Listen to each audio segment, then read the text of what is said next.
स्नेहदा स्पन्दन स्नेहदा स्पन्दन।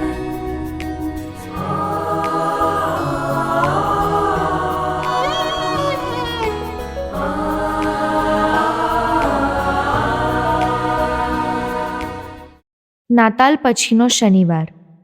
ધર્મસભા આજે નિર્દોષ બાળકોનું પર્વ ઉજવે છે. ઈર્ષા, નફરત, બદલો લેવાની ભાવના જેવી નકારાત્મક બાબતોને ત્યજી ઈશ્વર પરાયણ જીવન જીવવા સતત પ્રયત્નશીલ રહીએ. સાંભળીએ સંત માથેકૃત શુભ સંદેશ, અધ્યાય 2, કડી 13-18.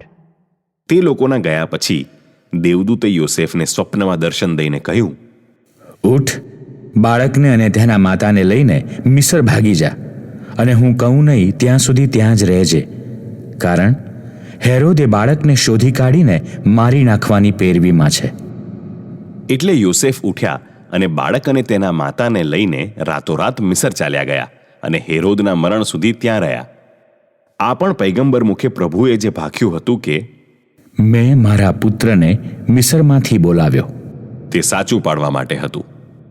જ્યારે હેરોદે જોયું કે પંડિતો મને છેતરી ગયા છે, ત્યારે તેનો રોષ એકદમ ભભૂકી ઉઠ્યો અને તેણે પંડિતો પાસેથી જે સમય ખાતરીપૂર્વક જાણી લીધો હતો તેને આધારે બેથલેહેમ અને તેની આસપાસના પ્રદેશમાંના 2 વર્ષના અને તેથી નાના બધા છોકરાઓનો વધ કરવાનો હુકમ છોડ્યો. આમ ઈર્મિયા પૈગંબરનું વચન સાચું પડ્યું કે રામામાં રોકકડ અને વિલાપ સંભળાય છે. રાહેલ પોતાના બાળકો પાછળ રડે છે. કેમે કરી તે શાંત થતી નથી, કારણ તેના બાળકો રહ્યા નથી. स्नेहदा स्पन्दन स्पन्दन। આજે ધર્મસભા હેરોદ દ્વારા હણાયેલા નિર્દોષ બાળકોને યાદ કરીને તેમને શ્રદ્ધાંજલિ આપે છે. આવા કુમળા બાળકો ધર્મસભાના પ્રથમ શહીદ બન્યા. આવી નિર્દય અને ઘાતકી હત્યા 2 બાબતો તરફ આપણું ધ્યાન ખેંચે છે. પહેલું, જે વ્યક્તિ સત્તાભૂખી હોય છે એની માટે સત્તા એ જ પરમેશ્વર બની જાય છે અને એની લાલસામાં એ ગમે તેવું અધમ કાર્ય કરતાં પણ ખચકાતી નથી. પ્રભુ ઈસુના જન્મથી હેરોદને પોતાનો તાજ છીનવાઈ જવાની એટલી તો બીક લાગી કે એણે નિર્દોષ બાળકોની ઘાતકી હત્યા કરાવવાનું અધમ કૃત્ય પણ કર્યું. ક્ષણભંગુર જીવનમાં માણસ અનંત સુખ, સાહેબી અને સંપત્તિની લાલસામાંથી બહાર જ આવી શકતો નથી. અને બીજું, શહીદી સંપૂર્ણ શરણાગતિ માગી લે છે. ઈસુ જે સંપૂર્ણ શરણાગતિ સ્વીકારીને પરમેશ્વર પિતાની આજ્ઞા મુજબ ક્રૂસ પર મોતને ભેટ્યા, એ રીતનું જ બલિદાન આ નિર્દોષ બાળકોએ બાળ ઈસુને બદલે આપ્યું. અને તેથી આ બાળકનું રક્ત પણ પ્રભુ ઈસુએ વહેવડાવેલા રક્ત સમાન જ છે. ઈસુએ પોતાના લોહી દ્વારા પૂર્ણ જગતના કાર્યનું કામ પૂરું પાડવાનું હોવાથી એ ઘડી સુધી રાહ જોવાની હતી. ઈશ્વરની યોજનાના મહત્ત્વના અંશ બનવા માટે જરૂરી છે સંપૂર્ણ શરણાગતિ સાથેની આજ્ઞાધીનતા અને એની સાથે કોઈ પણ બલિદાન આપવાની તૈયારી. ઈસુના સમયમાં બાળ ઈસુને બદલે જે નિર્દોષ બાળકોએ પોતાનું બલિદાન આપ્યું તેમને શ્રદ્ધાંજલિ અર્પતા આજના આપણા સમયમાં કન્યા ભ્રૂણ હત્યાથી માંડીને અનેક રીતે નિર્દોષ બાળકોનું આર્થિક, સામાજિક, ભાવનાત્મક અને યૌન શોષણ થઈ રહ્યું છે તે આપણાથી અજાણ નથી.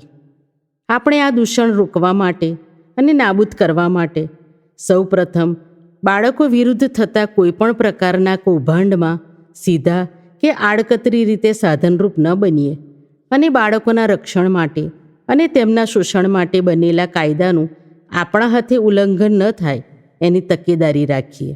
બીજું, જ્યાં પણ આપણાથી શક્ય હોય ત્યાં આપણી મર્યાદામાં રહીને આ દૂષણ ડામવા માટે પ્રયત્ન કરીએ, કારણ કે બાળકોનું સ્થાન હંમેશા ઈસુના હૃદયમાં રહેલું છે. પ્રાર્થના કરીએ કે પરમેશ્વર પિતા આપણને આપણા જીવનમાં એમની યોજના પાર પાડવા માટે સંપૂર્ણ શરણાગતિ અને આજ્ઞાધીનતા માટે હંમેશા તૈયાર રહેવા માટે એમની વિશેષ કૃપા આપે.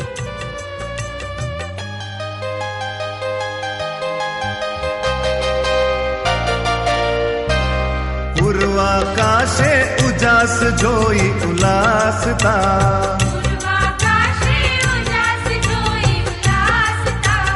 ભરવાડો સૌ ટોળા માહી ચાલતા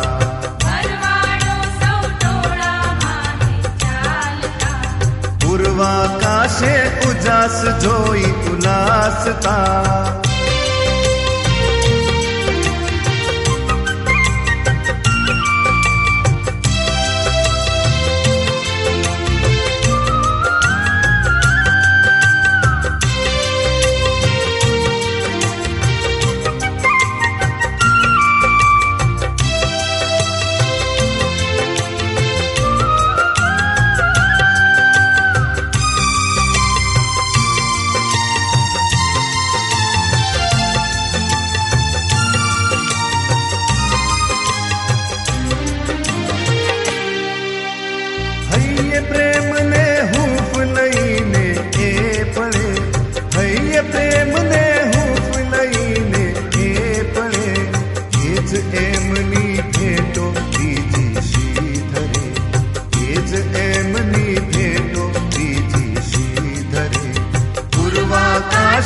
ઉજાસ જોઈ ઉલ્લાસતા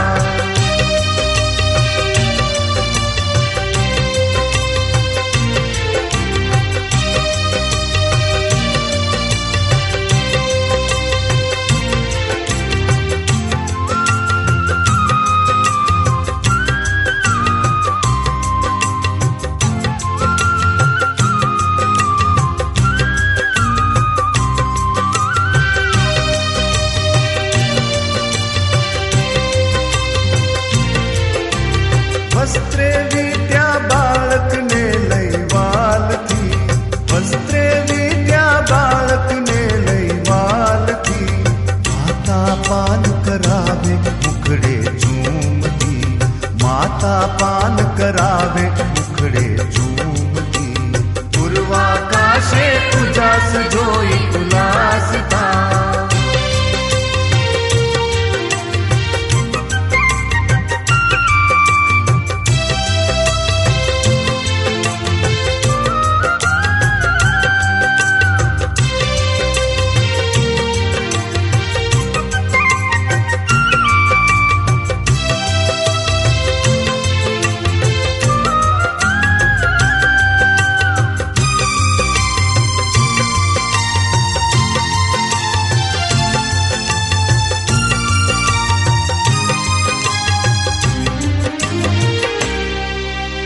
જન્મ્યો છે આ મુક્તિદાતા શું ખરે જન્મ્યો છે આ મુક્તિદાતા શું ખરે એનું દર્શન તેજ ભરે સૌ અંતરે એનું દર્શન તેજ ભરે સૌ અંતરે પૂર્વાકાશે ઉજાસ જોઈ ઉલ્લાસતા